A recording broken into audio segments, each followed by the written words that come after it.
Pesan Hercules untuk jawara Garut yang menantangnya, diundang ke rumah preman legendaris, kita ngopi.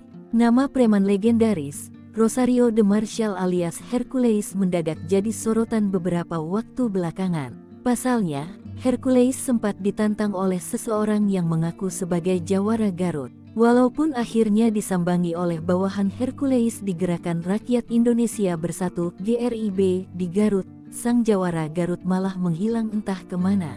Namun baru-baru ini Hercules akhirnya muncul ke publik. Dalam satu acara doa bersama, Hercules mengaku sudah tak ingin lagi melayani tantangan duel dari siapapun. Sudah bukan zamannya lagi, aku sudah lewatin semua, ucapnya dilansir dari YouTube Citra Selebriti. Ia mengaku sudah saatnya sekarang untuk memperbaiki diri, selagi masih hidup di dunia.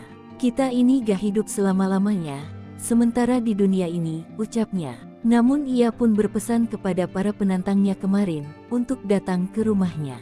Bukan untuk berduel, tapi justru untuk mempererat silaturahmi. Kita ngopi, kita teh, kita makan, kita kongko, kita bicara, doa bersama dengan yatim piatu, jelasnya. Sebelumnya, viral di media sosial seorang laki-laki di Garut menantang duel Hercules lantaran mendukung salah satu pasangan calon presiden. Dikutip dari Tribun Jabar, dia kemudian menyinggung soal Hercules yang mendukung satu pasangan yang menurutnya tidak pantas ia bela.